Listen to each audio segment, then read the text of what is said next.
Olá, sou a professora Ingrid Souza, de Ciências do sexto ano. Vamos continuar com as videoaulas, hoje falando sobre solos parte 1. Primeiramente, a gente, às vezes, não dá tanta importância para o solo assim, porque ele é muito comum no nosso dia a dia, ele é muito presente. A gente anda sobre o solo, a gente planta com o solo, né? Então, ele passa um pouco despercebido. Mas o solo, ele é fundamental para a nossa sobrevivência, por alguns motivos. Primeiro, o solo vai fornecer para o ser humano, para a gente, suporte superficial para a locomoção. Como? Ele vai permitir que o ser humano possa andar sobre a Terra, andar sobre a superfície terrestre. Se não fosse o solo, só iria existir rochas, né? Grandes rochas, pequenas rochas, não teria como o homem se locomover de forma adequada sobre essas rochas, e nem os animais. Não teria estradas sobre as rochas, nem andar de carro sobre as rochas seria impossível também. Então, locomoção. Outro ponto é que o solo vai fornecer para a gente a possibilidade de cultivo de plantas. Né? As plantas vão servir para o ser humano para a sua alimentação. Né? A gente consome alimentação a partir das plantas ou de animais que consomem plantas. Então, sem solo, sem plantas, sem alimentação. Outro ponto também que as plantas vão oferecer para a gente vai ser a respiração. A gente faz trocas gasosas com as plantas, né? Com gás carbônico e oxigênio. Então, sem plantas, sem solos, né? Sem plantas, também sem respiração.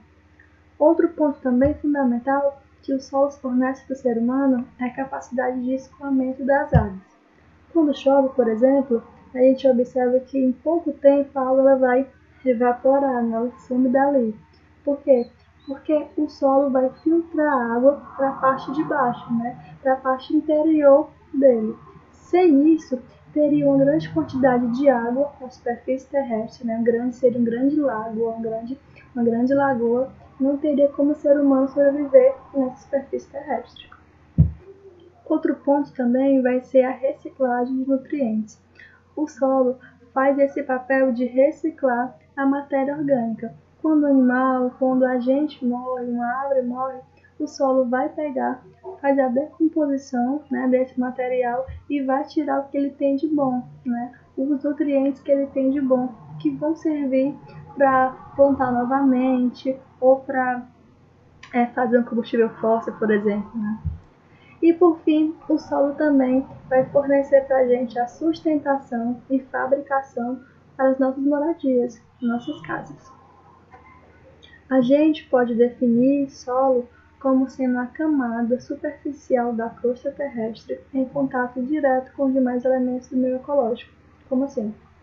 O solo ele faz parte da camada superficial da crosta terrestre, né? Claro que existe solo tanto nas porções terrestres como também nas porções marinhas. Também existe solo no fundo do mar.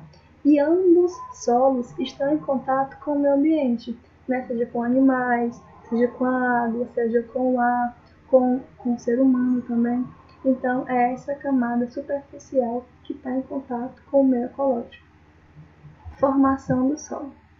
O solo, para ser formado, ele precisa passar por processos diferentes, né? Existem fatores que formam o solo, mas vamos ver isso de forma mais detalhada.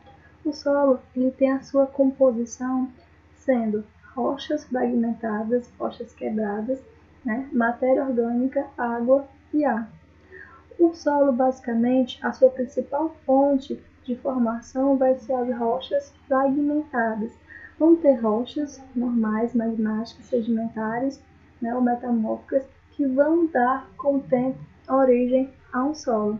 Para isso acontecer, a rocha passa o que a gente chama de processo de intemperismo. O que é isso? Vai ser a quebra e a decomposição das rochas. A gente já viu isso na aula passada, né? Mas não deu esse nome, mas é o mesmo princípio. É qualquer ação do vento, do ar, da água que vai quebrar aquela rocha. Existem 3 tipos de intemperismo: o físico, o químico e o biológico. O intemperismo físico é quando tem uma quebra de rochas, que é causada pela variação de temperatura, como no exemplo aqui. Observem a primeira figura. Isso é um solo intemperizado, muito comum no Nordeste, inclusive. Né? Esse solo ele está sendo intemperizado pela temperatura que está sendo modificada. Por exemplo, de dia faz muito sol, à noite faz um frio e a temperatura desce um pouco. Isso durante anos e anos e anos vai acabar quebrando o solo.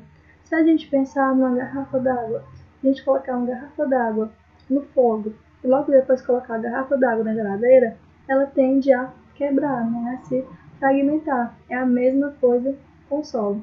Também tem outra forma de intemperismo físico, que é essa quebra, em ambientes gelados. Quando a rocha ela tem por algum motivo alguma fratura, pequenas fraturas, e quando chove, a água vai ficar aqui depositada nessas fraturas. Isso, nos períodos mais frios, a água vai virar gelo. Quando ela vira gelo, ela tende a se endurecer e quebrar a rocha por dentro. Então, intemperismo físico sempre vai ser quebra de rochas. Outro tipo de intemperismo vai ser o intemperismo químico, que vai ser a transformação dos minerais das rochas em lugares úmidos e chuvosos. Como isso acontece?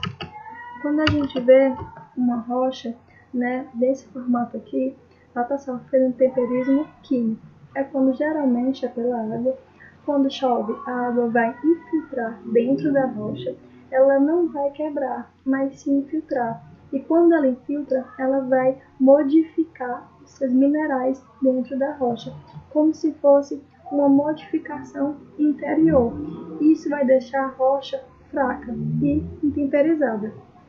Acontece, geralmente, em ambientes mais chuvosos, né, e úmidos pela sua relação com a água.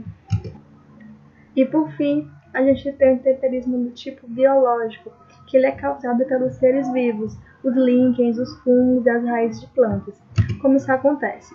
Observe nesse exemplo que nessa rocha, a primeira imagem, o que está tendo intemperismo biológico, tem uma camada de líquens e de fungos que está decompondo essa rocha, mudando a sua relação de mineral.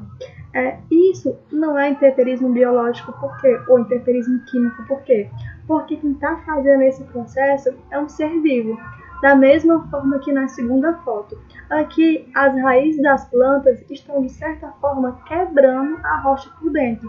Se é quebra, é intemperismo físico. Mas como é uma planta, que é um ser vivo, então é intemperismo biológico.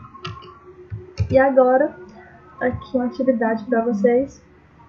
Espero que tenham gostado e obrigada.